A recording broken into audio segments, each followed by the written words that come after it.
Baruch Hashem. Agradeço ao Rabino Ício e, graças a Deus, maravilhosa, Baruch Hashem, todos os membros do conselho presentes, eles que dados também, sintonizados, toda a comunidade aqui, com certeza são poucos os rostos novos, né? Reconhecemos a muitos aqui, Baruch Hashem, isso para nós é um prazer. Vamos falar de Parashat Hukat, né? Se você trouxe a sua Bíblia, abra por gentileza em Números, capítulo 19, verso 1. Nossa intenção hoje é trazer uma drachá, Hashem, falar sobre Parashat Hukat. Vamos abrir então, capítulo 19, verso 1. Vedaber Adonai el Moshe vel Aaron lemor, falou o eterno Moisés e a Aaron dizendo, Zot Hukat Torah asher tzivah Hashem lemor. Esse é o estatuto da Torá, o qual o Eterno ordenou, dizendo, Daber bnei Israel vikru elecha, fala aos filhos de Israel, tomem para ti, para adumá tmimá, uma novilha, uma vaca vermelha perfeita, asher en ba mum, que não recebeu jugo, asher lo ala aleha, e que não fez trabalho, né? Bem, início da nossa paraxá fala sobre um evento tanto quanto diferente, né, dos assuntos que nós estudamos na Torá. Pará adumá, ela tem algumas características diferentes dos outros korbanot, ao ponto de não ser nem mesmo classificada como um korban. Ela não é sacrificada no templo, né, isso já é uma coisa muito diferente. E ela tem que ter uma característica diferente dos outros animais. Claro, não pode ter defeitos, como qualquer outro animal, mas ela tinha que ser adumá temimá, a Torá fala. Tem que ser perfeitamente vermelha. Qual que é a razão? Primeiro, a pergunta é que se existe. Com certeza existe uma raça específica, que a gente já vai falar sobre ela, muito comum no hemisfério norte, na América do Norte, mas é possível também ser criada na terra de Israel. Bezrat Hashem, nós vamos falar sobre algumas simbologias da Pará adumá, mas eu queria primeiro fazer uma abordagem geral, ou seja, um kitsur. Vamos fazer um resumo da Parashá, Bezrat Hashem, e aí logo em seguida nós entramos no nosso assunto. Então, do versículo 2 em diante, todo o capítulo 19 fala sobre esse mistério da Pará adumá, da novilha vermelha. Quando vira o capítulo 20, nós vamos fazer a leitura da morte de Miriam e o poço seca, né? Logo quando Miriam morre, o poço seca. Isso está ali no capítulo 20, verso 1 em diante. Os Achim podem verificar esse conteúdo ali. Algo que os Mefarshim, né, Urashi, que é o principal comentarista da Torá, vai dizer que era pelo mérito de Miriam e a água brotava, né? E o ponto que a nossa Torá não deixa claro é que às vezes nós vemos a Torá dizendo que a água saía de uma pedra, e em outros textos a Torá diz que a água saía de um poço. Então tem até algumas pessoas que dizem que na verdade eram duas coisas diferentes. Uma coisa era a pedra e aí outra coisa era o poço. Quando nós vemos Rav Shaul lá na carta aos Coríntios, ele fala a pedra que seguia os filhos de Israel pelo deserto. Então ele fala que era uma pedra. Já aqui no capítulo 20 de Números, a Torá fala que o poço secou. Então a Torá não deixa muito claro o que fornecia a água, né? A gente sabe que uma das transgressões que fez Moshe Rabbeinu não entrar na terra de Israel foi o Eterno ter dado a ordem para ele falar a pedra, e ele, inclusive aconteceu nessa paraxá, né? Ele ficou irritado, ficou irado com o povo, e ele bate na pedra, né? Então, ou seja, era uma pedra, era um poço. Na verdade, e os sábios vão explicar, é que essa pedra ela tinha uma altura muito grande. De fato, a água saía do topo da pedra, mas como nós sabemos que acontece, a água que cai da pedra ela vai fazer um buraco ali, vai cavando, né? A areia vai cavando a areia, vai cavando a areia.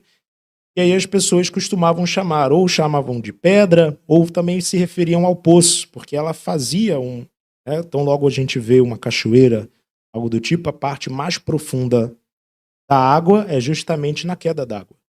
Justamente onde a água está caindo. Por quê? Porque ela vai cavando com o tempo né? Vai criando uma profundidade, e era através dessa água que o povo de Israel matava a sua sede no deserto. Assim, nós costumamos lembrar do poço, lembrar da pedra que fornecia água aos filhos de Israel, apenas para a manutenção da sede, a manutenção da hidratação. E às vezes a gente não se percebe que dentro do deserto não tem como fazer mikveh. Né? Quer dizer, como que Israel se purificava para ter as suas relações conjugais? Como é que fazia isso? Estava no deserto. Ou seja, para você ver, o poço, na verdade, ele não só fornecia água potável, não era apenas para a manutenção da saúde do povo, saúde física do povo, mas também a saúde espiritual do povo. Foi a razão de nós podermos ter filhos no deserto. Né? Muitos judeus que nasceram dentro de comunidade judaica ao longo dos séculos sempre se movimentaram para a construção de mikvaot, para a construção dessas piscinas especiais, para o banho ritual. E nós vemos que Hashem, o Eterno, ele resolveu fazer um milagre, preferiu fazer um milagre do que deixar o povo sem mikveh. Israel não tinha condições. Hashem falou, não tem problema, eu vou fazer a água sair da pedra, vai fazer um poço adequado para você fazer o mikveh, fazer a tevilá. Você percebe como que Hashem tem o mikveh em tamanha estima. Ele resolve fazer um milagre durante 40 anos para que Israel não perca esse mérito, não perca essa oportunidade. E Miriam era a responsável espiritual, ou seja, ela, pelos seus méritos, mantinha aquele poço dando água. Por quê? Porque Miriam era aquela que agitava as famílias para cumprirem essa mitzvah. Então era pelo mérito dela. Assim como Eliyahu Hanavi, todo o Brit Milá, toda a circuncisão, existe ali o momento do Moel, né? Ele coloca o sandak na cadeira de Elias, circuncisão. Dizer que se Eliyahu Hanavi Zahulatov, essa é a cadeira de Elias, Malach Brit. Ele chama Elias, na cerimônia da circuncisão, ele chama Elias de o anjo do pacto, o anjo da aliança. E que Eliyahu Hanavi é chamado de Malach Brit, circuncisão.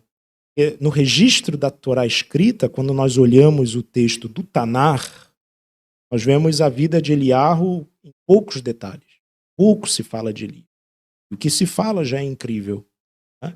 Você lê aqueles poucos capítulos, fala sobre a vida de Elias, você já fica impressionado pela envergadura espiritual que aquele profeta teve.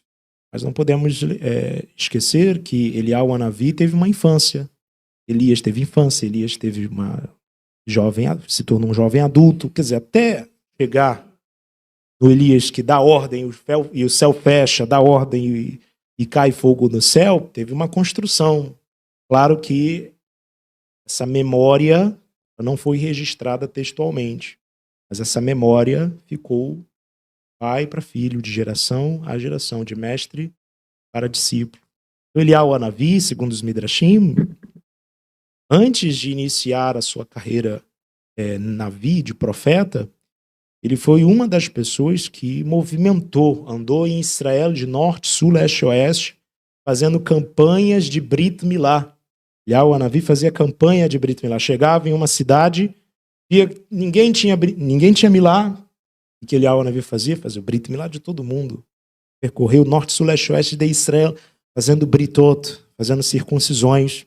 E é por essa razão que ele é sempre lembrado em uma cerimônia de Brit Milá, uma cerimônia de circuncisão, porque era um homem que, pelo seu mérito, fez com que todo Israel, na sua geração, guardasse o pacto abrâmico. Então nós vemos como que a Kadosh Baruch Hu, ele vai vendo os corações das pessoas. Miriam era uma delas, dedicava aquela mitzvah, dedicava aquele mandamento. Hashem começava a trazer bênçãos, não só para ela, mas também para o coletivo, começava a abençoar as pessoas. É para você ver o poder abençoador da Torá. Quando nós nos dedicamos a um determinado mandamento, saiu ali de uma reunião, café da manhã, algum café da tarde, você ali, aquela pessoa que vai chamar o pessoal para fazer Birkat Hamazon. Vamos fazer o Birkat Hamazon. Passa um tempo, as pessoas começam a olhar para você, assim, vamos recitar o Birkat Hamazon. Né? Por quê? Ele está ali, né? E ele sempre vai puxar a orelha, vamos fazer o Birkat Hamazon. Você é conhecido por isso. Você é conhecido por rezar, é conhecido por cumprir as mitzvot. Hashem vai trazer inúmeras brachot, não só para a sua vida, mas também para essas pessoas. Logo na continuação, no versículo 7 em diante, a água para de cair e Israel começam a murmurar. O que Hashem vai fazer? Na verdade, Moshe vai fazer. Moshe vai ficar irado com o povo. Ele que era conhecido como o homem mais humilde que existiu na terra, ele ficou irado. Né? Como? Porque uma das coisas que irou Moshe foi o fato do povo estar rodeado de milagres e ainda ter coragem de murmurar contra isso. Moshe Rabbeinu não... Aquilo dali para Moshe foi a gota d'água. Você estava vendo milagres e maravilhas ao redor, diante dos seus olhos. Não era uma questão de interpretação. Não, era uma questão de ver e constatar. Tem maná caindo do céu. A rota das cordonizes não passava pelo deserto, mas Hashem trouxe elas para passar no deserto para alimentar Israel. Quer dizer, milagres e maravilhas. Nissim veniflaot, e Israel ainda assim murmurava. Para Moshe Rabbeinu aquilo dali foi a gota d'água. E acabou trazendo consequências negativas para ele também. No verso 7 em diante, nós vemos Moshe Rabbeinu chamando Israel de rebeldes. O Eterno fala para Moshe, Moshe fala a pedra, que a pedra vai dar água. Moshe Rabbeinu, naquele momento turbado, bate na pedra e a água sai, mas logo em seguida o Eterno vai trazer a sentença. Não vai entrar mais. Existe um detalhe que eu queria comentar aqui antes da gente entrar no ponto, que é o senso da responsabilidade. Existem muitas pessoas, irmãos, que naquela geração cometeram pecados piores que Moisés, mas entraram. Eram menos de 20 anos, tinham menos de 20 anos, puderam entrar. Às vezes até participaram de alguma rebelião ali no deserto, e quando nós colocamos a Torá em linha cronológica, você vai perceber que a Torá detalha os primeiros anos e os últimos anos dos 40 anos. A metade, o que aconteceu no meio dos 40 anos, a Torá não registra nada. Ela só vai relatar o início da peregrinação e o final da peregrinação. Se você colocar a Torá numa linha cronológica, você vai ver isso.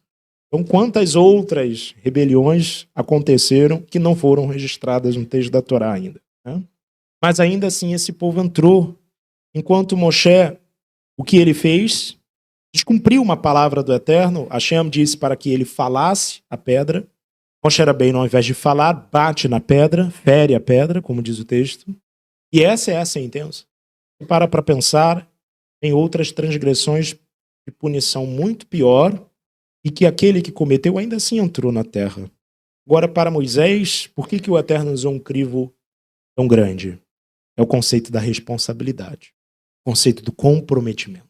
Enquanto Moisés estava 40 anos em Midian, o Eterno não cobrou a circuncisão de Gershom. Ele não cobrou a circuncisão do filho. Agora, quando o Eterno chamou Moshe, Moshe teve a experiência na sarça ardente. O Eterno comissionou Moshe, agora você vai se encontrar com teu irmão Arão no deserto e vocês vão juntos para o Egito falar ao faraó. O que aparece no texto? E procurou Yud-Kei Vav-Kei matá-lo. Pensa assim, é um susto, uma quebra da narrativa tão grande. Toma um susto no texto. Poxa, mas Moshe Rabbeinu não está fazendo a obra de Hashem, ele falou, se encontra com teu irmão no deserto e vão até o Egito e falam as minhas palavras ao faraó. Moshe Rabbeinu estava fazendo o que Hashem disse. E aí vem determinado verso, procurou o Eterno matá-lo. Por quê? Porque não tinha se dado o filho. Mas Gershom tinha nascido naquele dia? Gershom estava batendo 8 dias e aí ele perdeu a data? Não. Gershom já tinha uma idade. Por que Hashem cobrou de Moshe só agora? Ele não tinha cobrado antes. E a partir do momento que Moshe aceitou ter mais responsabilidade com Deus, aceitou uma missão, aceitou uma tarefa de Deus, aí Hashem vai exigir de Moshe um critério de perfeição maior. Esse é um ponto que nós precisamos aprender aqui nessa paraxá, De fato, a razão para Moshe não ter entrado na terra é uma razão que, comparando com os outros, é uma razão supérflua, a razão. Mas quem Moshe representava para ele, no nível dele, era inaceitável. Moshe Rabbeinu representava o eterno. O que ele falava era a fala de Hashem, era a fala do eterno. Então, como pode haver uma discordância entre Moshe e Hashem? Era um erro pequeno. Seria um erro pequeno se fosse um judeu comum. Mas para alguém como Moshe, esse erro era fatal. Você percebe como que Hashem, às vezes, não pune certos ímpios, Hashem não pune. Mas com alguns justos, Hashem pune. Por quê? Porque para os detalhes na vida dos tzadikim, naqueles que vivem a Torá, naqueles que estão guardando mitzvot, não é que comecei a comer carne de porco de novo. Né? Não é esse erro que Hashem cobra. Não rezou Shema Israel de manhã, Hashem vai estar cobrando. Por quê? Porque não rezou Shema Israel de manhã e não pediu perdão.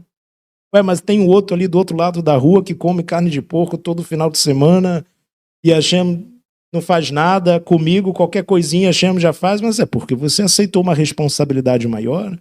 Você é um representante de Hashem. Quem é servo de Hashem? Você se assemelhar ao seu Senhor. Yeshua diz, dai le talmid keikera bo, basta ao discípulo ser como seu mestre. Que coisa difícil, hein? Ter Yeshua como mestre. Basta vocês, é só ser como eu sou. Né? Se você aceita ser um discípulo de algum Rav qualquer, de algum Rebbe Hassidut, o sarrafo é menor. Agora, se você aceita ser discípulo do Mashiach, o sarrafo é maior. E aí Yeshua vai dizer, se a vossa justiça não exceder a justiça dos saduceus, então vocês não vão entrar no reino dos céus. Nós estamos falando aqui, irmãos, de critérios, né? Como Urashi vai dizer, é a comitiva do rei. Como pode o ministro do governo contrariar o presidente? Não é assim? Mas um cidadão comum pode falar? Claro que ele pode falar. Mas o ministro do governo está compondo o governo. Tem contradição dentro do próprio governo? Como é que é isso? Então, da mesma maneira, a comitiva do rei não pode fazer uma coisa fora do que o rei faz e fala. Então, nós vemos Moshe Rabbeinu aqui fazendo exatamente isso. Esse é um exemplo. O erro é supérfluo, porém, ele é fatal para quem é do porte de Moshe. Então, quanto mais você conhecer, mais você se compromete com o que conhece. Depois que você conhece, não tem como voltar. Depois que você conhece, não tem como alegar ignorância. Assim? A frase vai trazer isso. Para quem é dado, para quem mais é dado, mais é cobrado. Então, às vezes, irmãos, nós não temos a consciência do que é a responsabilidade com a Torá. Há muitas pessoas que vêm à sinagoga, ouvem a Parashá, e vão vivendo as suas vidas de forma normal, não deixam a Torá absorver dentro do seu coração. E, na verdade, irmãos, quanto mais você frequenta a sinagoga, quanto mais você está inteirado, absorvido, imerso na sinagoga, no estudo da Torá, mais comprometimento você está gerando. E eu asseguro aos irmãos, se você de alguma maneira acha que isso não é para você, então para agora. Para agora, sai da sinagoga agora. Porque se você continuar, mais responsável, mais compromissado você vai ser. Percebe o que eu estou falando? Não é brincadeira. Se você está em dúvida, não sei se é para mim, acho que eu vou ver outra religião, então sai agora. Sai agora. A ignorância ainda está a seu favor. Vai chegar um momento que a tua ignorância, o teu conforto já vai ser um empecilho espiritual. Diga, Roberto. Verdade? Assim? Ou seja, nós somos chamados pelo Eterno para vivermos uma revelação maior. Não que outras pessoas não tenham a revelação da palavra de Deus. Tem a revelação da palavra de Deus, porém num grau menor, num grau mais limitado. Alguns ainda têm a revelação apenas da Torá, mas não têm a revelação de quem é o Mashiach. Não é assim? Para outros tem a revelação de quem é o Mashiach, mas a Torá ainda não foi revelada. Para você, Hashem revelou a Torá e o Mashiach. Hashem está abrindo uma revelação muito maior para você. Então, qual deve ser o seu nível de comprometimento com Hashem? Máximo. Tem que ser uma escolha de vida. Torá é uma escolha de vida. Não é apenas para você viver 3 meses, 3 anos, em 30 anos, e até o final da vida. Muito bem. Capítulo 20, verso 14 da nossa paraxá. Edom, que são os pais do Império Romano, né, dos romanos étnicos. Edom não permite que Israel passe em sua terra. E alguns do povo vão dar a ideia, então vamos guerrear contra eles. Né? O que precisou? Israel chegou na porta de Edom. Vamos passar pelo caminho do rei, ou seja, pela estrada principal. Não vamos para a direita, não vamos para a esquerda, não vamos colher dos seus campos, não vamos beber dos seus poços. Nós só queremos passar pelo seu território. Era só isso que Israel pediu para Edom. E que Edom falou? Não. Nem passar no meu território eu quero que vocês passem. Assim? E quantos Eudim, quantos judeus ali na Idade Média contribuíam mais com o Estado do que outros cidadãos, através do seu serviço, através do seu trabalho, contribuíam mais com o Estado do que outros cidadãos, mas ainda assim, quando chegou a hora, chegou o tempo, o que o Estado fez? Não quero vocês aqui. Vou embora. Vou lá, 1492, sai o Edito Real, nenhum judeu pode estar agora na Espanha. Nenhum judeu pode habitar na Espanha agora. Tem que ir embora. Ou senão se converte. Né? A visão católica se converteu, deixou de ser judeu. Né? Virou cristão. Bem, da mesma forma, nós estamos vendo aqui no versículo 14, Edom não permite a entrada em Israel. Alguns do povo propuseram guerra. E Hashem vai dizer para não guerrear contra Edom, e há razão para não fazermos guerra contra Edom. Diz Hashem, porque ele é o teu irmão. Ele é seu irmão. Pode ser o seu inimigo. Ele pode dizer que é o seu inimigo. Ele pode não gostar de você, mas ele é seu irmão. Não pode guerrear contra ele. Vocês sabem que Edom não é apenas o Edom étnico. Não são apenas os pais dos romanos. Dentro do judaísmo, o nome Edom é também um arquétipo para esse domínio espiritual que ocorre desde 2000 anos atrás até. Esse domínio espiritual tinha uma expressão física, tinha uma expressão estatal, que era o Império Romano. O Império Romano idólatra, o Império Romano cristão, né? Cá, Império Bizantino. Mas ainda há uma casca que envolve nossa geração, é Edom. Essa casca, hoje em dia, pode não ter uma expressão física, mas espiritualmente ela continua atuando. Então nós estamos vivendo nesse exílio, o exílio que mais durou em toda a nossa história. O nome desse exílio é chamado Galut Edom, o exílio de Edom, o exílio de Roma. Se você abrir o Salmo 137, bem rapidinho, vamos abrir lá o Salmo 137, vamos ver uma linguagem muito espiritual do rei David. Ver se eu consigo abrir. Salmo 137 é um salmo muito conhecido. É o salmo que fala Imesh Kacher Yerushalayim Kach Yemini. Agora eu queria mostrar para vocês um versículo rapidamente. É o versículo 7. Salmo 137, verso 7. Zchor Hashem livnei Edom et yom Yerushalayim omrim aru ad yesod ba. Diz o texto: lembra-te, Eterno, dos filhos de Edom. Grave esse nome, está dito ali, verso 7. Dos filhos de Edom. Yom Yerushalayim, do dia de Jerusalém, os quais disseram: derrubai-a, derrubai-a, ad yesod ba, até os seus fundamentos.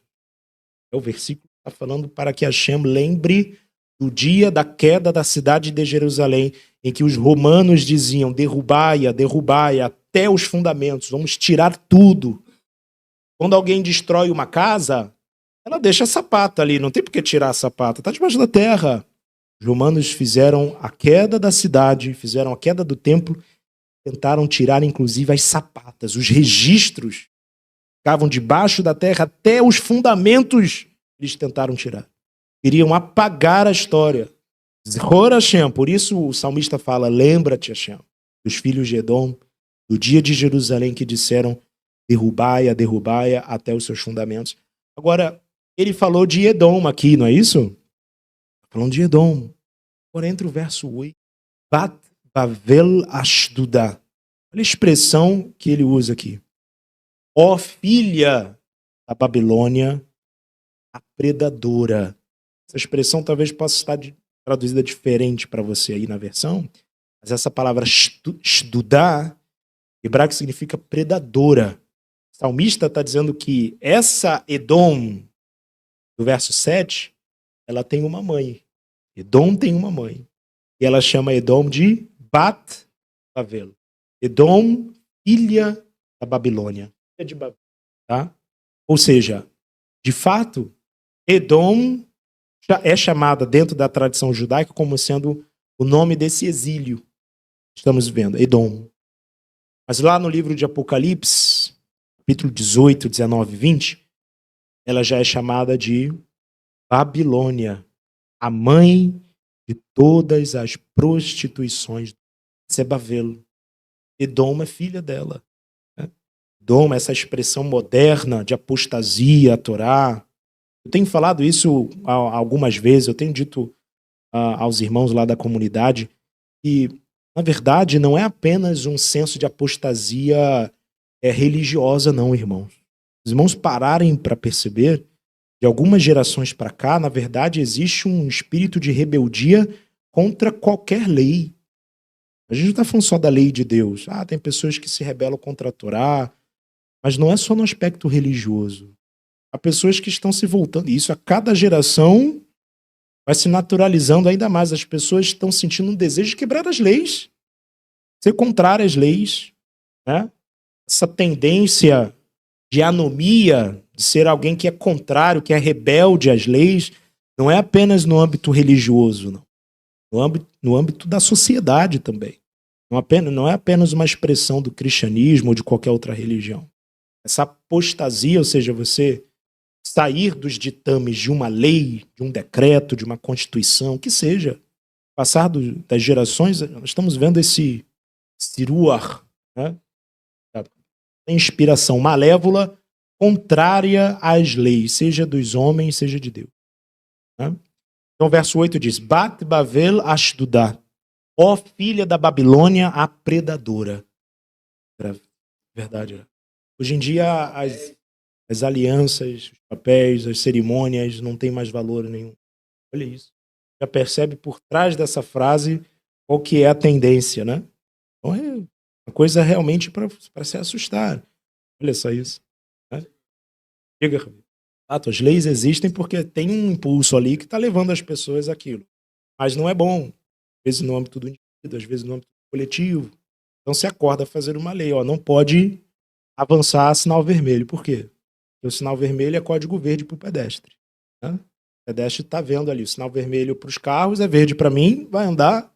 Né? Ou seja, para você ter esse contrato social, né? Preservação da sociedade, precisa de leis. Precisa de leis. Lei, na verdade, é algo natural. O texto da Torá deixa isso claro, mas o Salmo 148 mais ainda.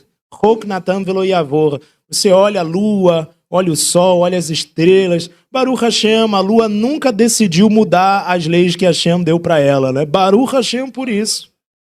E se ela decidisse, não, quer dizer, vou chegar mais um pouquinho perto da terra.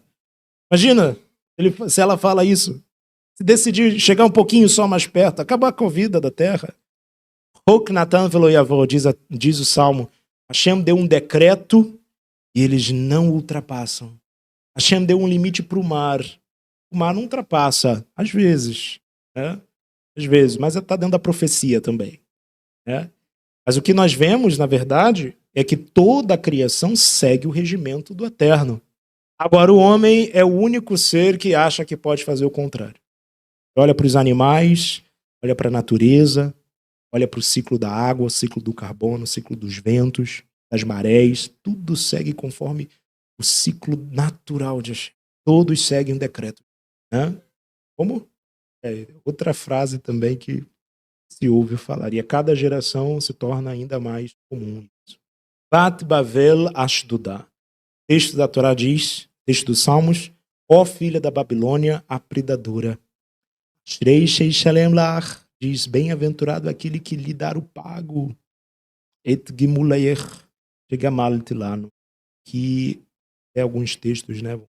Paga aos seus filhos o que nos foi afligido. Texto muito pesado, né, do salmista, mas a gente precisa entender aqui, na nossa paraxá, a Torá diz, não faça guerra contra Edom. Por quê? Porque ele é o seu irmão. Ele é seu... Todas as vezes que Israel tentou guerrear contra Edom, Hashem autorizou Edom. Sim? Todas as vezes. Muito bem. Capítulo 20, verso 22, nós temos a morte de Aharon. O momento que Aharon morre, esse momento é um momento muito especial. O texto da Torá fala qual monte que Aharon foi enterrado. Os irmãos se lembram da paraxá? Quem estudou, quem leu a paraxá aí? Qual foi o monte que Aharon morreu? Onde o Eterno chamou ele? Qual foi? Monte? Não? Mais alto? Pode falar. Hor, exatamente. Har Hahor, diz o texto. O monte de Hor. E esse nome, né? Hor, ele pode ser lido como Har também. Então você pode ler tanto Har Hahor ou Har Hahar, a montanha da montanha, ou o monte da montanha, acima da montanha. Né? Foi o local de habitação de Aaron, abaixo do trono de Deus, lá no Monte Santo, de Hashem, no sétimo céu. Né? Bem, na continuação da nossa paraxá, como os Zerrim podem ver, são muitos temas que a nossa paraxá aborda, vai entrar no assunto da serpente de bronze, da Nahash Nehoshet. E esse assunto é um assunto muito especial, gostaria que os irmãos abrissem rapidamente, capítulo 21, verso 8. Esse capítulo vai mencionar, né, o momento de rebelião que Israel fez contra Deus, e como uma medida punitiva, o Eterno fez com que serpentes abrasadoras ferissem alguns israelitas no deserto. Esse é o capítulo 21, verso 8.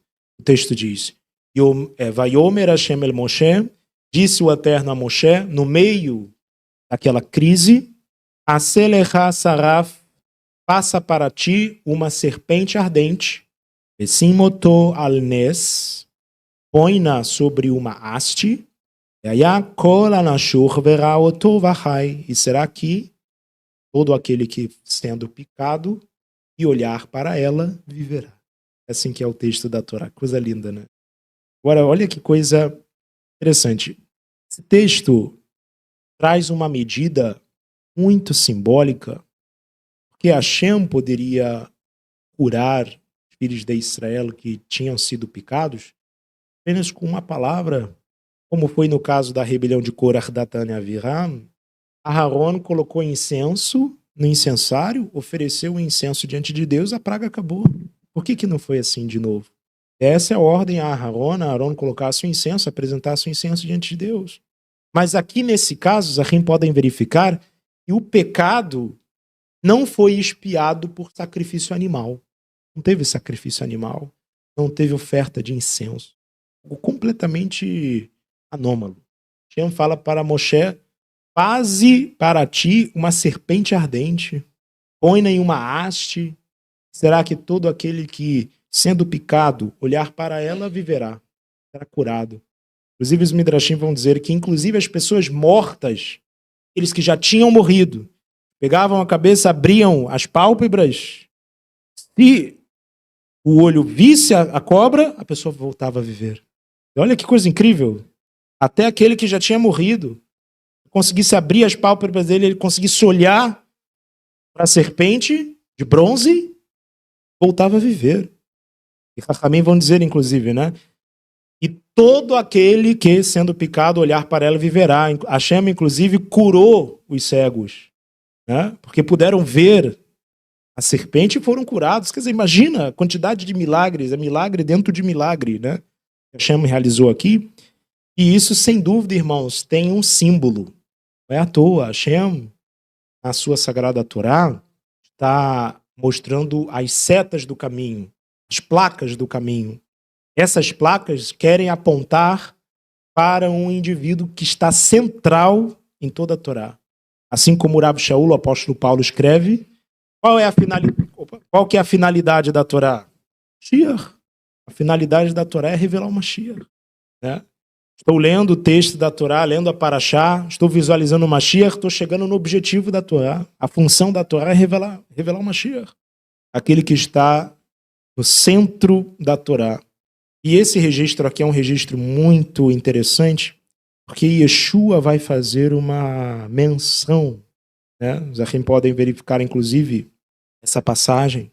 Ou seja, Yeshua faz menção dessa palavra, ele diz, porque até que o Filho do Homem seja erguido, seja hasteado. Ele usa essa linguagem para se comparar, para ser paralelo ao texto da serpente de bronze. E eu queria tratar aqui de alguns pontos rapidamente. Primeiro aspecto que nós vemos no caso da serpente de bronze, da Nahash Nehoshet, é que aquilo que causou o veneno, que causou a praga, foi utilizado também para causar a cura. Hashem fala, você vai fazer uma serpente também. Serpente de bronze, mas é uma serpente. Não pode. Por que Hashem vai usar o formato de uma serpente para ser agora a razão da cura dos filhos de Israel, se foi ela a causadora dos danos? Para tudo isso tem uma simbologia e uma comparação incrível que nós podemos fazer com Yeshua.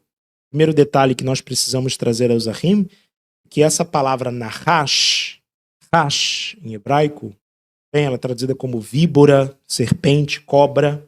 Mas Nahash, em hebraico, tem um valor numérico muito especial. Esse termo Nahash tem um valor numérico 358. Nun, 50, Het, 8, Shin, 300. 358. Valor a palavra Nahash. E existe uma outra palavrinha que tem também o mesmo valor numérico, que é a chamada Mashiach. Essa palavra também tem Gemátria 358. Nahash, cobra, Mashiach, Messias, tem o mesmo valor numérico. Olha que coisa, né? Até assim, poxa, estranho, como é que pode a palavra cobra em hebraico tem a mesma Gemátria, o mesmo valor numérico de Messias, Mashiach? Isso quer dizer, tem a mesma relação, palavras com gemátrias iguais, quer dizer que elas comungam de essências parecidas, né? Tem uma conexão muito grande entre uma e a outra. A solução, por que o termo Nahash, Mashiach, tem o mesmo valor numérico, é respondido quando analisamos essa passagem bíblica. O Eterno usa uma cobra, ou melhor, o formato de uma cobra de bronze, para salvar o povo. Sim, traz um pouco de estranheza gente quando a gente lê uma passagem dessa. Ou seja, primeiro ponto que nós precisamos olhar é o tipo de material. Hashem falou para Moshe fazer uma serpente de bronze. Entre a prata e o ouro, o bronze está em terceiro lugar. Né? O cobre, né? Depende da tradução. A palavra é a mesma em hebraico. Né? O que a gente precisa aprender a partir disso? O bronze, ele é um metal mais fraquinho, menos resistente e também tem um valor de mercado menor em relação a esses outros metais. Quando nós vemos esse texto, nós precisamos lembrar que o cobre em si, ele está ali para representar essa estranheza, né, do que seríamos dizer a mediocridade do Messias. Como que o texto de Isaías 53 fala? Quem ouviu a nossa pregação? Né? Como que o texto continua? A gente faz a leitura dele aqui na Shacharit. Quem deu ouvido à nossa pregação? Por quê? Porque ele não tinha aparência, não tinha formosura. E algo que eu falo, né, para alguns irmãos, eu digo assim, às vezes, irmãos, uma geração que era Ban Yohanan Ben Zakkai, Ban Gamliel Azaken, tinha Nakdimon, Nicodemos, numa geração que tinha esses luzeiros, se você vivesse nessa geração, às vezes você ia ouvir falar, tem um Yeshua de Nazaré, Yeshua de Nazaré, faz milagres ali, mas como ele tem tantos outros milagreiros, se você estudar a história do primeiro século, você vai ver que tinham vários milagreiros naquela época, e às vezes Yeshua passaria desapercebido pra gente. Aqueles poucos que estão olhando, têm um olhar atento, vão ver luz, vão ver o brilho do Mashiach, porque ele não tinha uma aparência, não tinha formosura. Yeshua não passou por escola rabínica. Se você fosse um judeu de pedigree, você ia perguntar assim, qual que foi a yeshivá que ele estudou? Não. Então isso aí.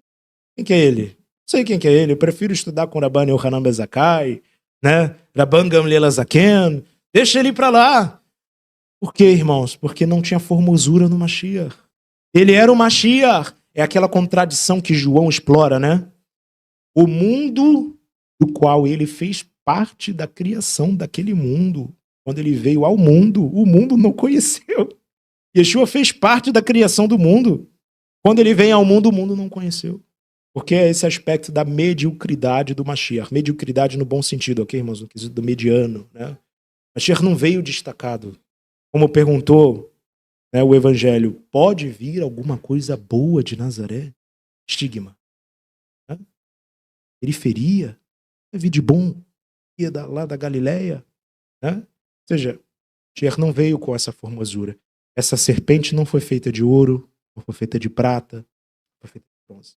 E ela é a mesma forma daquela que tinha trazido o veneno.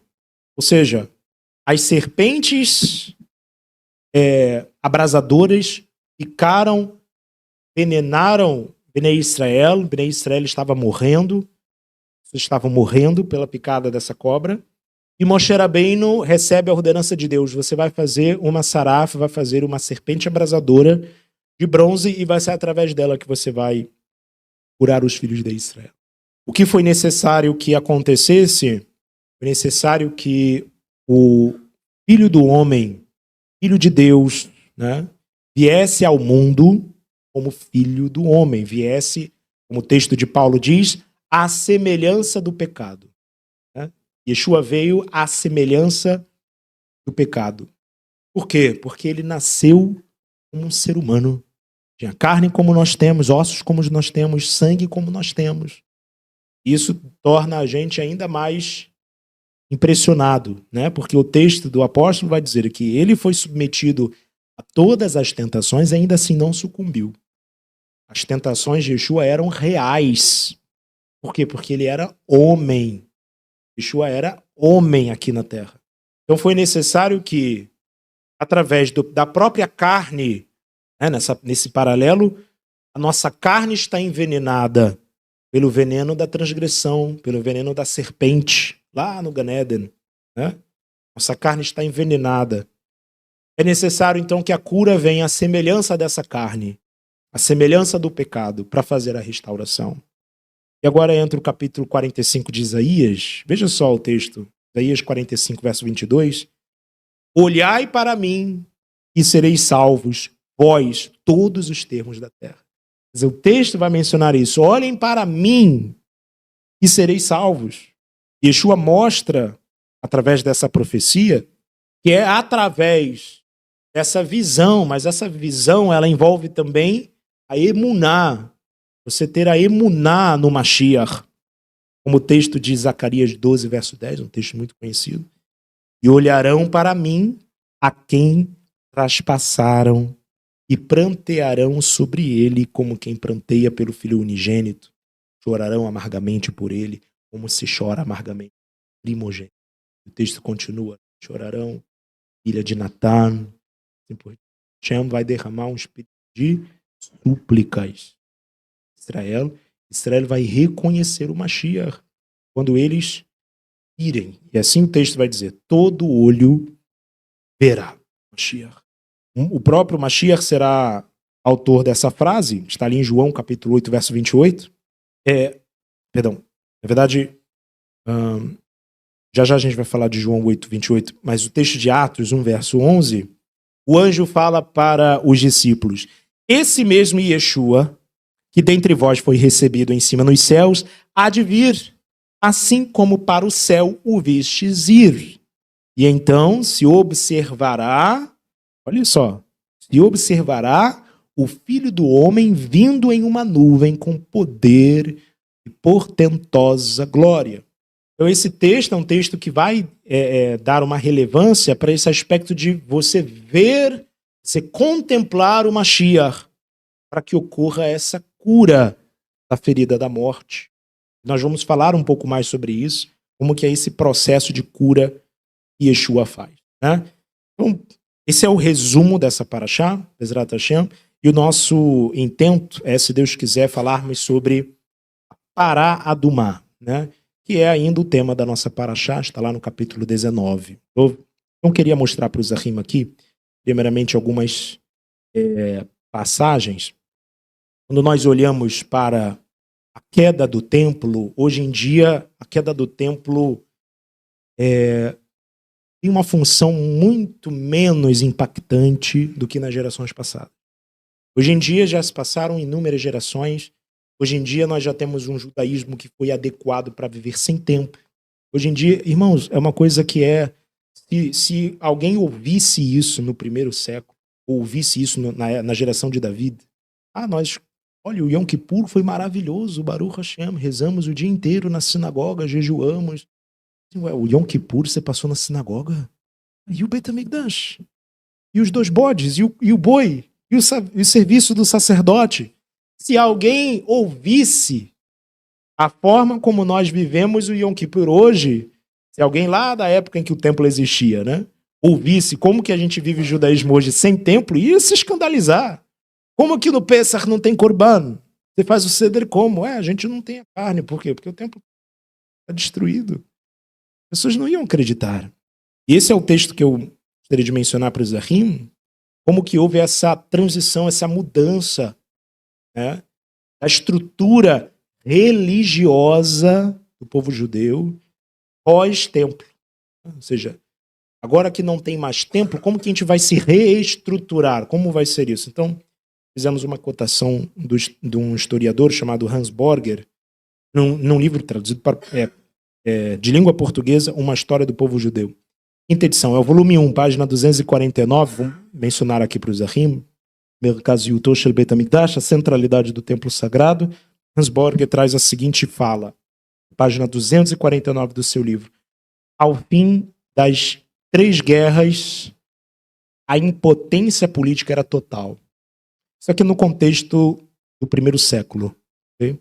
A ausência de possibilidades para qualquer demonstração de força física acelerou sobremaneira o processo de espiritualização, graças ao qual o povo judeu tornou-se uma comunidade unida por laços invisíveis, vivendo uma existência nacional extraterritorial. Você parar para perguntar quais são os pilares de uma nação, pessoas vão dizer uma união territorial, uma unidade territorial, uma língua, um idioma, né? E ele vai falar também de cultura. São os pilares de uma sociedade. É a união territorial. Agora você imagina, não temos território por 2000 anos. Língua, também não. Porque o judeu que mora lá no norte da África fala uma língua, o judeu que mora ali na Europa Oriental está falando outra língua. Não tem unidade idiomática. Cultura. Você vai para um almoço de origem askenazi, você vai ter um prato. Agora, se for marroquina, né, se for de uma família marroquina, outro prato. Totalmente diferente. Então, se nós perdemos os 3 pilares do que se faz uma nação, como foi possível, então, que a gente continuou sendo uma nação? Se não tinha língua em comum, se não tinha terra em comum, se não tinha nem cultura em comum. Vai dar a resposta. Veja lá, uma existência nacional extraterritorial. Como se pensa uma nação sem território? Foi isso que aconteceu conosco. Regida por uma lei divina. A história judaica entra, então, na sua fase mais paradoxal. Não há exército para emprestar força à lei, mas todos a obedecem. O Estado cessa de existir, mas sua Constituição continua em vigor.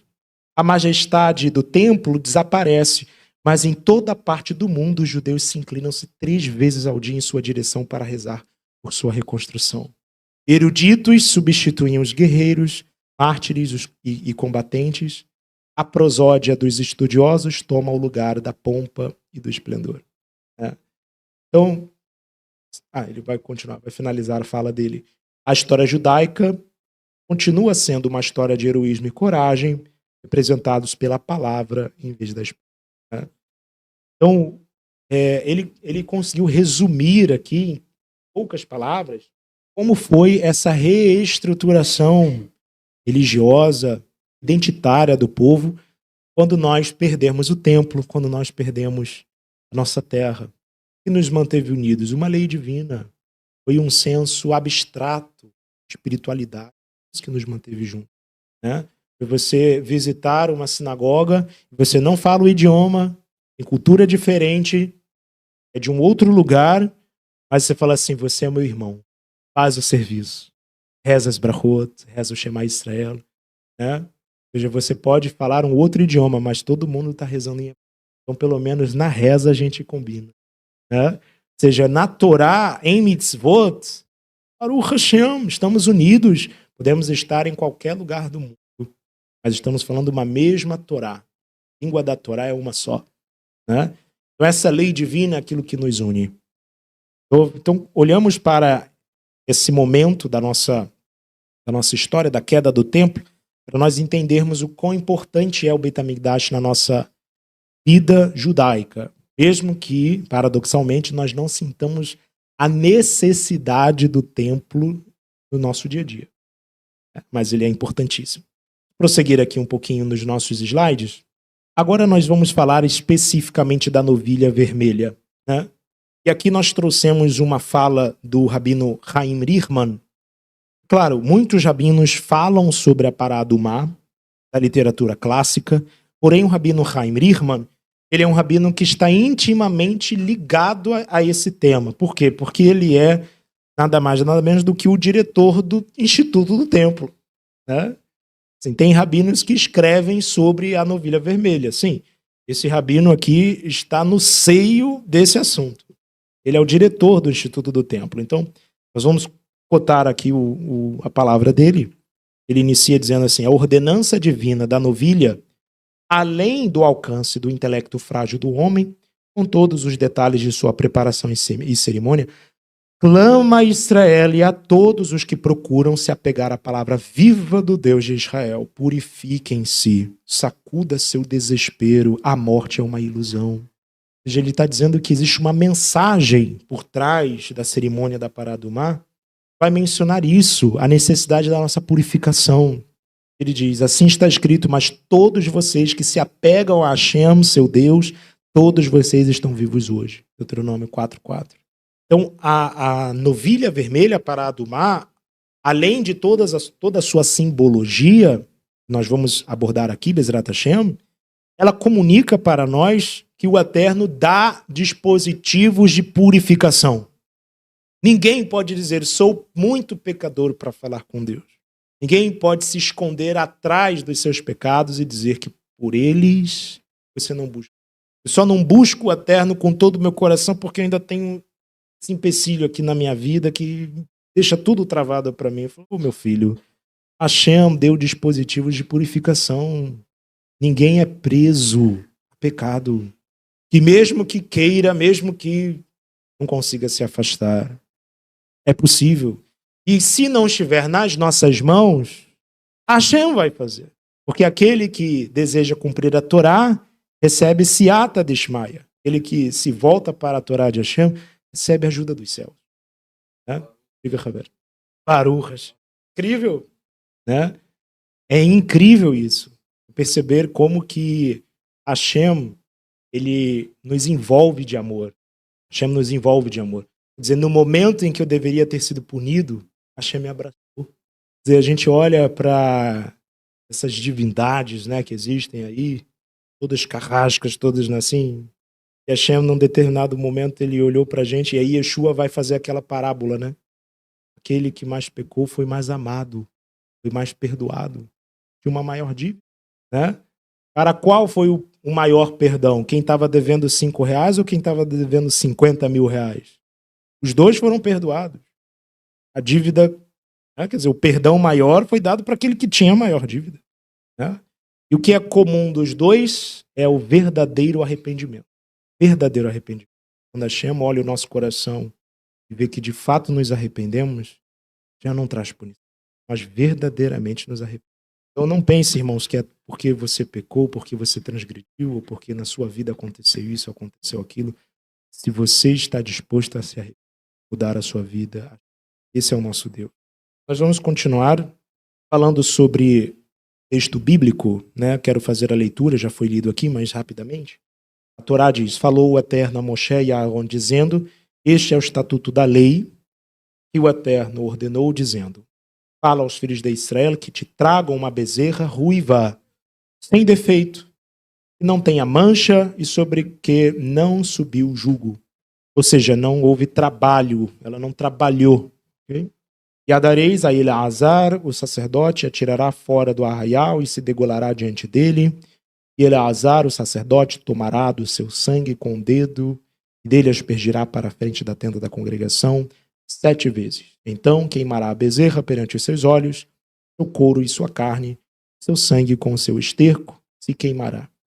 E o sacerdote tomará um pedaço de madeira de cedro, veja lá, pedaço de madeira de cedro e sopo, que é uma plantinha, a gente vai mostrar a foto dele aqui, e o carmesim, que é uma tinta, e os lançará no meio do incêndio da bezerra. Então o sacerdote lavará as suas vestes, banhará sua carne em água e depois entrará no arraial, e o sacerdote será imundo até a tarde. Também o que queimou lavará as suas vestes com água, e em água banhará sua carne, e imundo será até a tarde. E um homem limpo ajuntará-se a cinza da bezerra e a porá fora do arraial, num lugar limpo, e estará ela em guarda para a congregação dos filhos de Israel, para a água da separação. Expiação é. Então veja só como que o texto finaliza ali. Ela é para expiação. Okay? E o que apanhou a cinza da bezerra lavará as suas vestes. Aquele que pegou da cinza, olha só, a cinza é para purificar. Mas você pegou a cinza, ficou impuro. Será imundo até a tarde. Isto será por estatuto perpétuo aos filhos de Israel e ao estrangeiro que peregrina no meio deles. Aquele que tocar algum morto, agora o texto vai falar da função dessa cinza, o que ela serve. Aquele que toca algum morto, cadáver de algum homem, imundo será 7 dias. É a impureza da morte. Dura 7 dias. Né? O que vai acontecer? Ao 3º dia, se purificará com a água. E ao 7º dia será limpo.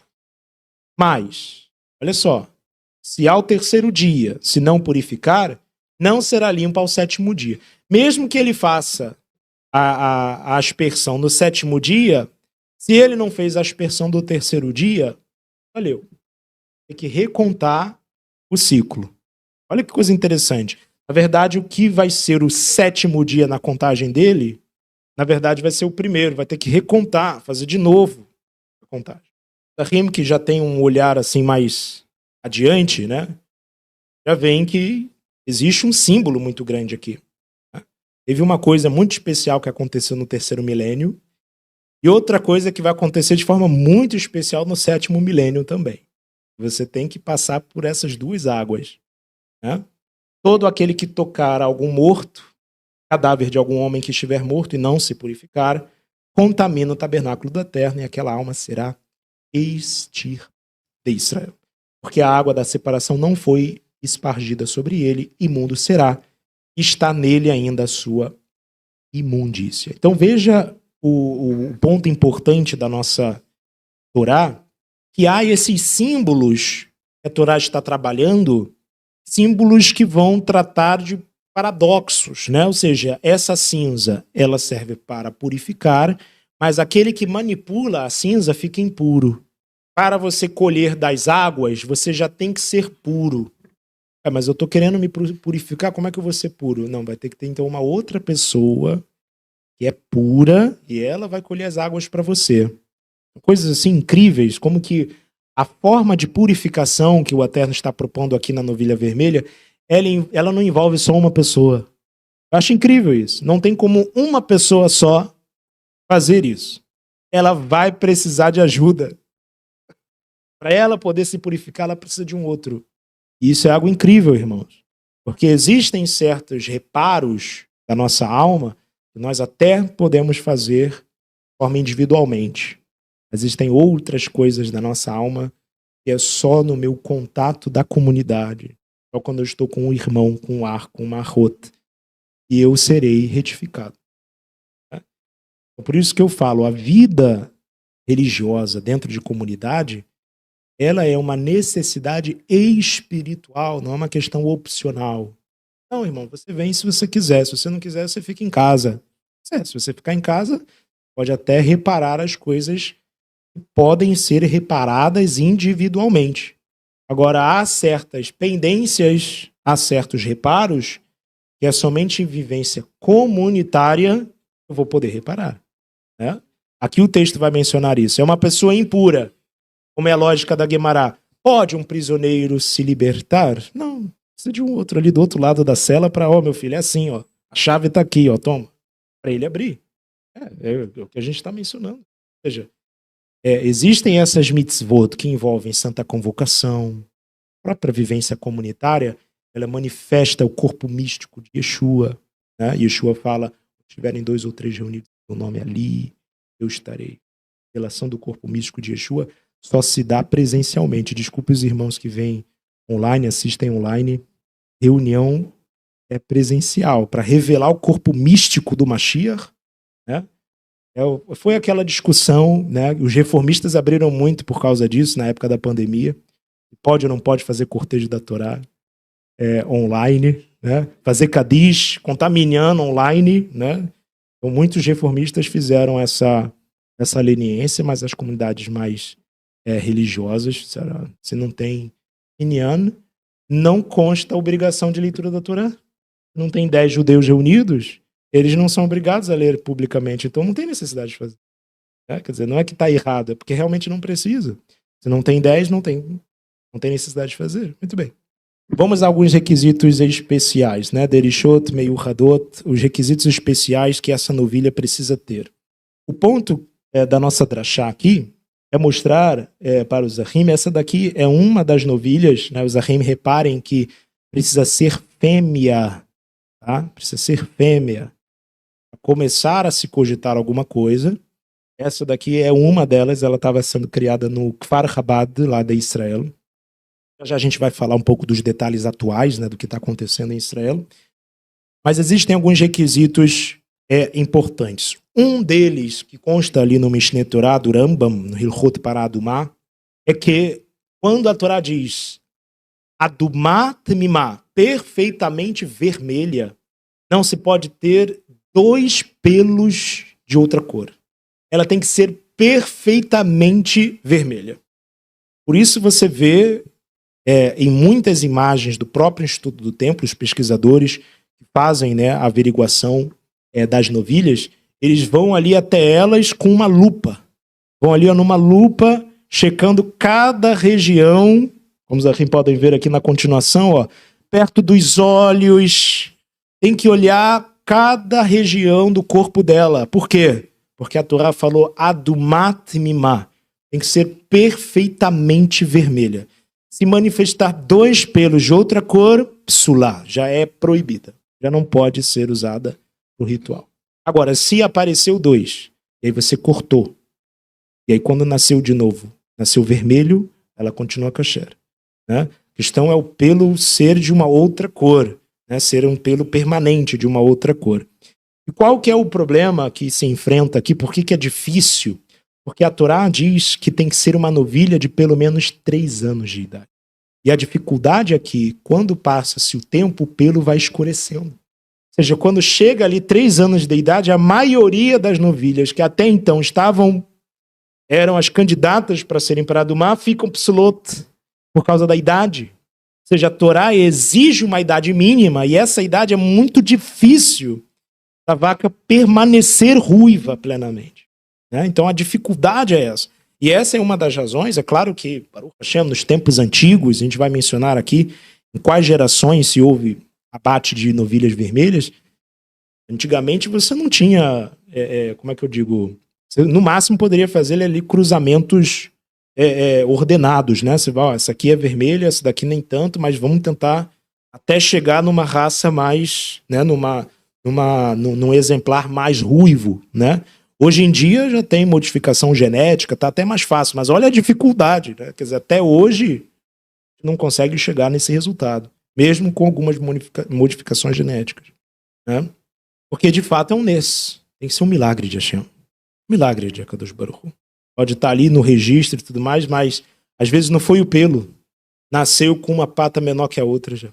O pelo tá direitinho, é toda vermelha, mas uma pata tá maior que a outra, já era, meu filho. Né? Ou seja, são muitos requisitos para essa Pará-do-Mar ser candidata, de fato, ao sacrifício. E a gente vai entender por que de tantos requisitos assim. Né? Quais que são os paralelos espirituais que a Pará-do-Mar tem. Então, vamos conversar um pouquinho sobre esse ponto. Né? Então, trouxe aqui algumas imagens para os Ahim verem. Vamos falar sobre o Mekom Shritá, né? O lugar do sacrifício. O primeiro ponto que a gente precisa lembrar é que essa novilha não era abatida dentro do templo. Então vocês podem ver ali na imagem, no fundo da imagem é o templo de Jerusalém, ok? Lá no fundo da imagem está o templo. Havia uma ponte que conectava o monte do templo com o monte das oliveiras. Essa ponte existia. Tá? Essa imagem aqui tenta ilustrar um pouco essa época. Havia essa ponte, muito parecido com os Arcos da Lapa, lá no Rio de Janeiro, os Ahim que já viram. Muito parecida, né? Esse formatozinho assim. Por quê? Porque no vale, nessa parte aqui do vale, entre o Monte das Oliveiras e o Monte Moriá, há o antigo cemitério de Jerusalém. Né?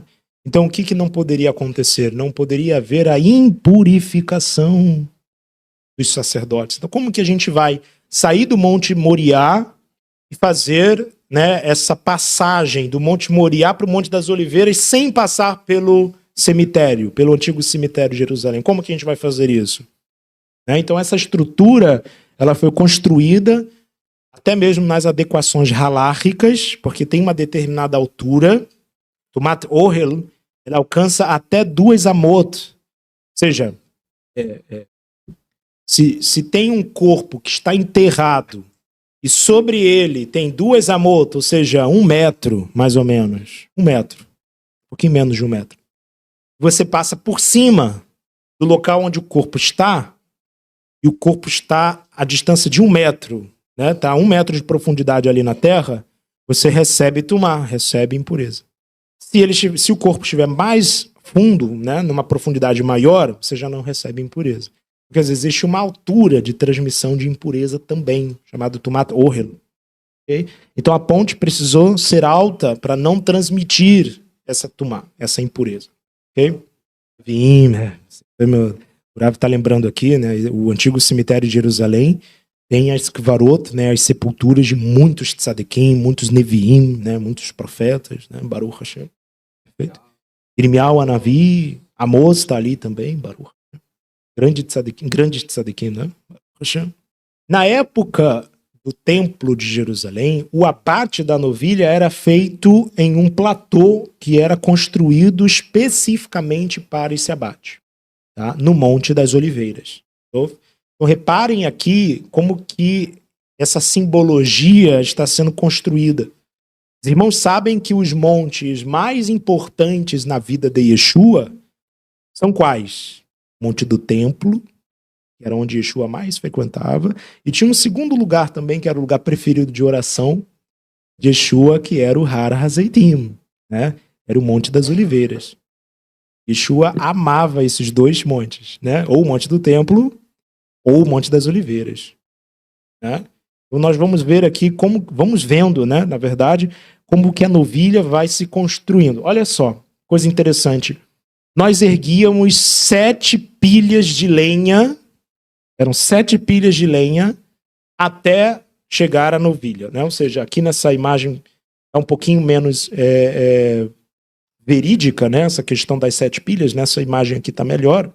Uma imagem ilustrativa para os Ahim verem que a novilha era amarrada com fios, com laços, né, de capim, para que não transmitisse impureza para ela, né, para que ela não ficasse temeá, não ficasse impura.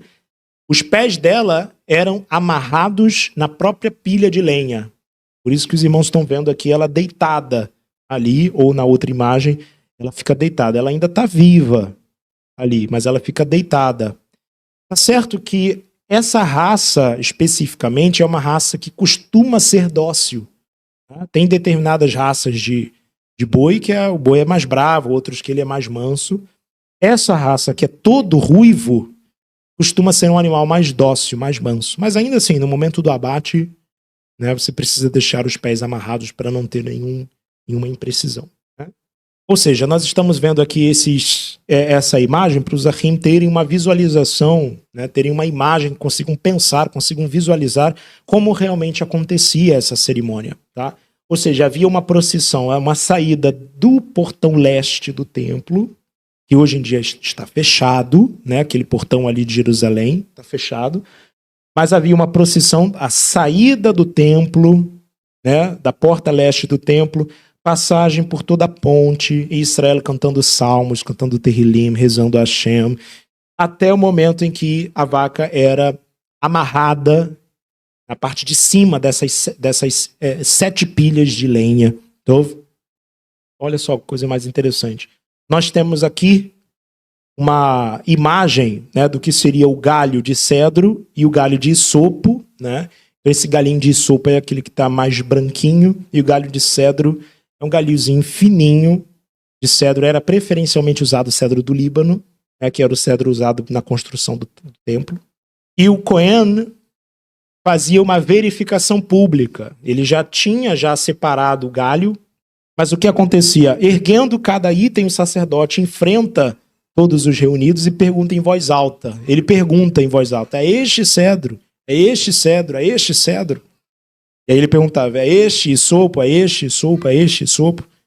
E, né, também perguntando sobre a tinta carmesim, que fica, né, naquele potinho ali. No caso, havia um animal, era um inseto, na verdade, chamado Tolaat Shani. Tolaat Shani. Ele era um tipo de inseto e quando você, né, esmagava ele dava essa tinta vermelha. Né? E é por isso que tem o nome carmesim, né? Esse nome que é uma tinta mais avermelhada. Quando você espremia o inseto, saía essa tinta vermelha. Então você fazia a tinta a partir desse inseto chamado Tolaat Shani. Então ele pergunta: é essa tintura? É essa tintura? E ele pede a confirmação da identidade desses dados, repetindo a pergunta 3 vezes para cada coisa, ao que toda a congregação ali reunida responde contundentemente sim, sim, sim para cada uma delas. Então havia esse respaldo da coletividade para Israel. Então, aqui é o momento, ele já está retratando aqui um pouquinho mais à frente do passo a passo, mas o que ocorre é que após o abate, a Torá diz que não se pode retirar os órgãos internos, não se pode tirar o couro, absolutamente nada. Você só fez a shrita, fez o abate, o animal vai ficar ali, no mesmo lugar onde ele estava amarrado, e aí depois dele perder a vida, de fato, né, porque entre o abate, entre o corte até ele perder a vida tem um momento, tem um tempinho. Ele vai fazer o movimento de precurso, né, que são os movimentos involuntários das pernas, etc., para você garantir que era um animal saudável. Quando ele realmente parou os movimentos psicomotores, aí ele inicia a chama. Né? Então ele vai atear fogo, o fogo vai consumir ali na parte de trás, do lado direito, é a representação dessa chama. Né? Ou seja, aquele fogo ele vai consumir toda aquela carne, que começa com um cheirinho de churrasco, mas depois vai começando a ter um tomzinho de carne queimada, né? Aquele cheirinhozinho de carne queimada, carne que passou, né, e tal. Começa com um cheirinho bom, mas termina com um cheirinho meio ruinzinho. Né? Mas você tem que deixar aquela chama, não pode remover absolutamente nada. A Mishnah Pará diz que era depois de 2 dias, às vezes eram 3 dias, deixando a chama consumindo aquela lenha, porque eram 7 pilhas de lenha, e os tipos, né, de lenha, que eu deixei separado aqui para falar com o Zerrim, eram lenha de cedros, de oliveiras e de parreiras. Então eles faziam a lenha a partir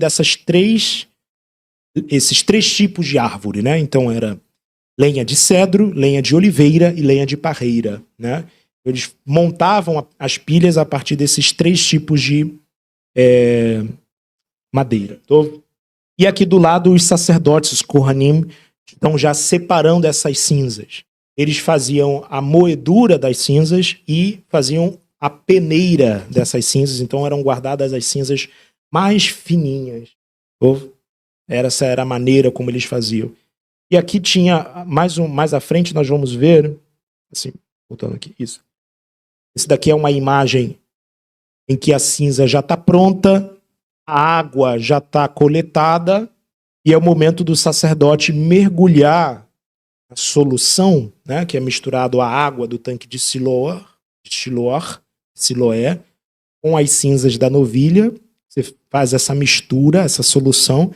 O sacerdote mergulha um galho de isopo, esse galinho que está ali, ele vai mergulhar naquela bacia de cobre e ele vai aspergir, ele vai jogar as gotas dessa mistura sobre a pessoa impura. Então ali está representando uma família, provavelmente algum deles ali estava tamê, estava impuro com a impureza da morte. Okay? Agora, essas águas, olha que coisa interessante, nós mencionamos que era um tanque específico da cidade de Jerusalém, chamado Mei Shiloah, o tanque de Shiloah. Os Zahim sabem que esse nome Shiloah vem de Shiluah, vem de Shaliach, né? O verbo lishloah, enviar. O tanque de Shiloah poderia ser traduzido como tanque do enviado. Tem uma conexão muito grande. Foi para esse tanque, inclusive, que Yeshua mandou aquele cego de nascença, né, lavar o rosto, né, com a saliva e um pouquinho do barro que ele fez, né? Então esse tanque de Shiloah tem um paralelo messiânico muito grande. Né? Só que a maneira como essa água era colhida, foi o que nós tínhamos mencionado, era uma água colhida de forma especial, não era um sacerdote que colhia, eram crianças que colhiam essa água. E aqui é um detalhe interessante que eu queria mencionar para os Zahim. Essas crianças, irmãos, eram crianças especiais, eram filhas de sacerdotes. A Mishnah Pará vai mencionar que eram crianças que desde o nascimento não se impurificam. Não se impurificaram com nada. Elas nasceram e eram separadas para esse serviço no templo. Né? Ou seja, já conforme a tradição afirma, antes do Bat e Bar Mitzvah não se adquire tumá, não se adquire impureza, a não ser que a Bat Mitzvah já inicie o seu período menstrual antes da idade. Se isso acontecer, ela já recebe tumá. Mas se isso não acontecer, ela ainda não recebe tumá. Né? Mesma coisa para o menino. Ou seja, essas crianças, elas estão terrorim, estão puras. Mas ainda assim, elas não tocavam em coisas impuras e nem pessoas impuras. Então aqui, veja, elas estão sendo transportadas em tábuas de mármore em cima dos bois. É claro que essa espessura de mármore aqui, um boi não consegue carregar. Na verdade, era um mármorezinho mais fininho, né? Mármore muito pesado, é muito pesado. Então nós vemos aqui as crianças sendo carregadas em cima de tábuas de mármore que não transmitem tumá, é um tipo de pedra que não tem poros.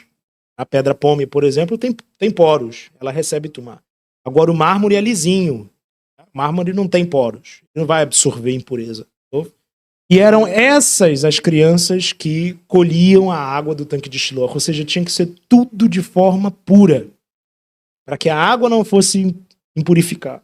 E existe esse ponto, né, que o nosso Mashiach vai mencionar, como a gente falou, é o tanque do enviado.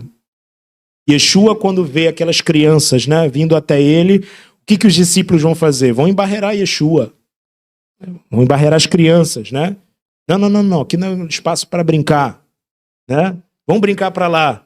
Yeshua vê aquele atordoaço ali, e Yeshua repreende, o que vocês estão fazendo?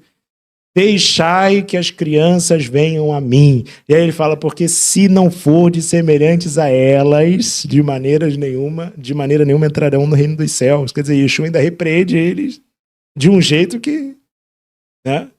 Porque ele está falando da pureza, da tahará. Quem é aquele que pode colher das águas do enviado? Tem que ter tahará, tem que ser puro, tem que ter a pureza, como é dessas crianças aqui que nós estamos vendo. Então veja como toda cerimônia atua numa simbologia muito grande. A Mishnah Pará, capítulo 3, Mishnah 5, vai mencionar ao todo 9 parot adumot, 9 novilhas vermelhas que foram oferecidas ao longo de todos esses séculos de existência. Tá? Olha lá, além da novilha vermelha abatida por Eleazar na época de Moshe, ok? Então essa é a primeira. Foi abatida por Eleazar. A outra foi feita por Esdra, o escriba, no início do período do segundo século. Seguida pelas duas novilhas vermelhas preparadas por Shimon o Justo, Shimon HaTzadik, um dos últimos membros da grande assembleia. Mais tarde, duas novilhas vermelhas foram preparadas por um Kohen Gadol chamado Yohanan, neto de Matitiahu o Hasmoneu. Ele era o neto de Matitiahu o Hasmoneu. Kohen Gadol abateu uma novilha vermelha. Depois dele, Elihoenai, é um nome difícil, hein? Elihoenai ben Hakof, assim como Hanamel Mitzri, Ismael ben Piavi, que viveu várias décadas antes da destruição do segundo templo, prepararam um cada uma, né? Algumas fontes, na verdade várias fontes, também mencionam o envolvimento do rabino Yohanan ben Zakkai na preparação de uma novilha vermelha. Então, ao todo, se nós fizéssemos a contagem aqui, ao todo serão 9 novilhas. Tá? Ao todo, 9 novilhas já foram realizadas. Segundo consta na tradição, e a referência está dada aqui para os Zahim realizarem depois a pesquisa, que é Hilchot Paraduma, o Mishneh Torah do Rambam, Hilchot Paraduma, capítulo 3, Alahá 4. O Rambam diz: 9 novilhas vermelhas foram preparadas desde o momento em que este mandamento foi abandonado até a destruição do segundo templo. O primeiro foi preparado por Moshe, o segundo por Esdras, mais 7 foram preparados desde Esdras até a destruição do templo. E o que o Rambam vai dizer? E a 10ª o rei Messias preparará, e que ele seja rapidamente revelado. Olha só isso. Isso o Rambam escreveu há 1000 anos atrás. Então existe essa expectativa do povo judeu de que a próxima novilha vermelha será batida por quem? Pelo rei Mashiach. Olha só o que nós estamos vendo aqui. O Rambam vai trazer uma fala que eu acho que é muito interessante aqui sobre a necessidade de nós buscarmos uma razão para os mandamentos. Existem alguns mandamentos que a Torá não deu razão, mas Hashem deu uma ferramenta chamada raciocínio, né, o nosso cérebro, que nós conseguimos pensar, imaginar quais seriam os motivos do Eterno dar esses mandamentos. Veja como que o Rambam menciona. É apropriado que uma pessoa mergulhe na compreensão e no significado dos estatutos da Sagrada Torá. O que nós costumamos ouvir? Que os Hukim são a categoria de mandamentos que não tem razão. São mandamentos, até traduzido em algumas Torot, como mandamentos suprarracionais. Então, além da razão. O que o Rambam fala? É apropriado que uma pessoa mergulhe na compreensão e no significado dos estatutos da Sagrada Torá e adquira uma compreensão de acordo com a sua capacidade. Se ela não consegue encontrar uma razão ou uma justificativa motivadora para uma prática, não deve considerá-la, nem deve ele irromper para confrontar Deus, para que Deus não irrompa contra ele. Os decretos são mandamentos cujo significado por trás deles não é conhecido totalmente. Então, assim, você deve buscar a razão. Hashem não dá a razão. Não está dito que a glória de Deus é ocultar as coisas e a glória dos reis é revelá-las? Então, Hashem oculta o significado de alguns mandamentos. E aí Yeshua diz assim: louvo a Deus porque revelou mistérios aos pequeninos e não aos grandes. Né? Então, quer dizer, existem alguns segredos que estão dentro da Torá Kedoshá que é apenas através de uma conexão com Yeshua que aquela mitzvah, aquele mandamento vai ter um significado grande. E a mitzvah da Paradumá é exatamente isso. Né? Então, vamos compreender aqui um pouquinho mais. Como a gente tinha comentado, essa raça de vacas avermelhadas com o tom de pele ruivo, o tom de pelos ruivo, é conhecida pelo comportamento calmo, por uma alta produção de leite e pelo excesso de peso em comparação com as outras raças. Ou seja, é uma vaca que, se você criá-la para leite, ela vai ser uma perfeita vaca para leite. Ou se você criá-la para abate, vai ser perfeito também, porque ela vai engordar rapidinho. Né? Ou seja, essa vaca aqui é uma vaca que tem um alto valor de mercado. Então, além de ser difícil de achar, né, para os critérios da Torá. A Torá, inclusive, vai mencionar que ela tem que ser comprada, tem que se utilizar o tesouro do templo para poder comprar. O preço da vaca, da pará do mar, é muito caro, é muito alto. Tá? Então, atualizando o Zahim, no ano de 2017, poucos anos atrás, no ano de 2017, nasceu um bezerro vermelho em uma aldeia chamada Kfar Hassidim, em Israel, a partir de inseminação artificial de uma novilha israelense com o esperma de um touro vindo da América do Norte. E esse acontecimento ele gerou um reboliço, não sei se os arquivos estão lembrados, em 2017, de fato, teve muita movimentação nos noticiários religiosos falando sobre uma possível vaca vermelha, né? Porque, de fato, era muito promissor. Né? O valor, irmãos, do que a gente está falando aqui são valores no âmbito de milhões, ok? Esse acontecimento movimentou, mas logo, em alguns meses de criação, cresceram pelos brancos e invalidaram o animal. O mesmo aconteceu no ano de 2018 com uma novilha vermelha nascida em Emek Ha'ele. Então, quer dizer, você consegue adquirir ali, através de inseminação artificial, um animal que tem uma probabilidade maior de ter essas características avermelhadas. Você consegue selecionar, fazer essa seleção genética para a vaca nascer com esses pelos avermelhados. Mas o que acontece na maioria das vezes, com o envelhecimento, na verdade, com o crescimento do animal, ele começa a mudar a coloração do pelo. E aí você já não consegue mais utilizá-lo para sacrifício. Percebe? Então, como resultado de algumas ligações formadas, uma delegação de criadores de gado dos Estados Unidos chegou a Israel e foi examinada a possibilidade de criar rebanhos de vacas vermelhas no Vale do Jordão. Ao fazê-lo, essas vacas voltariam ao seu local de reprodução natural como antes e a terra de Israel se tornaria um local de reprodução natural. Porém, houve no quesito das negociações, tiveram algumas partes da negociação que não aceitaram alguns contratos vinculativos com o Ministério da Agricultura. Então, a coisa ficou um pouco como um entrave ali, né? Teve um pessoal que, olhando o dinheiro, e aí quando a coisa não ficou rentável, resolveu voltar atrás.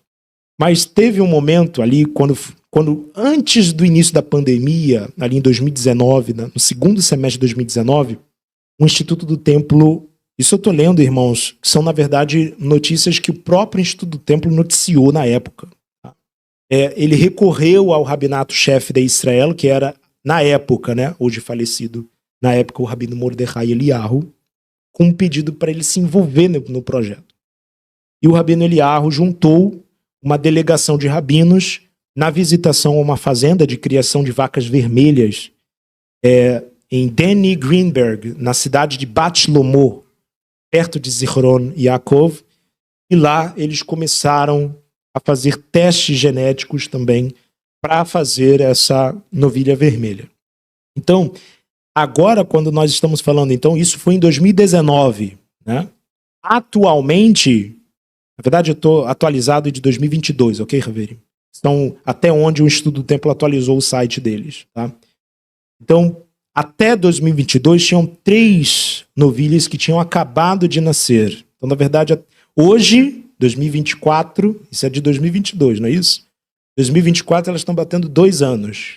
Então, existem 3 parota do Mot, ou seja, 3 novilhas vermelhas, que estão recebendo condições adequadas para se fazer um abate. E qual que é o ponto que a gente precisa trazer aqui? Só se pode reconstruir o templo se tivermos o abate de uma novilha vermelha. Não existe reconstrução do templo e retorno de sacrifícios, né, sem que antes haja a purificação dos Kohanim. Os sacerdotes precisam ser purificados. Como que a gente purifica a impureza da morte? Com a aspersão das cinzas da vaca vermelha. Então ela, na verdade, é o gatilho inicial, e por isso que a gente precisa estar muito atento a essas notícias, nos mantermos sempre atualizados nesse ponto, para a gente compreender qual é a possibilidade de haver essa e construção do Beit HaMikdash, mas eu quero ir além do que apenas essa expectativa escatológica, né, para a gente fechar a nossa drachá, é trabalharmos essas simbologias. Eu queria explorar com você aqui essa simbologia. Vamos ver se eu tenho tempo. Isso. A Mashiach Mazi Adam. Nós temos essa passagem do Evangelho de Lucas, uma passagem muito enigmática, mencionando o seguinte: e saindo, foi, como costumava, então veja lá, como ele tinha de costume, ao Monte das Oliveiras. Yeshua indo para o Monte das Oliveiras. E os seus discípulos o seguiram. E quando chegou àquele lugar, disse-lhes: orai, para que não entreis em tentação. E apartou-se dele cerca de um tiro de pedra, e pondo-se de joelhos, orava, dizendo: Pai, se queres, passa de mim este cálice. Todavia, não se faça a minha vontade, mas a tua. E apareceu-lhe um anjo do céu que o confortava. E, posto em agonia, orava mais intensamente. E o seu suor tornou-se em grandes gotas de sangue que corriam até o chão. E, levantando-se da oração, foi ter com os seus discípulos e achou-os dormindo de tristeza. E disse-lhes: por que estáis dormindo? Levantai-vos e orai, para que não entreis em tentação. Veja, onde Yeshua estava? No Monte das Oliveiras. E acontece um fenômeno totalmente anômalo, que não é comum de acontecer.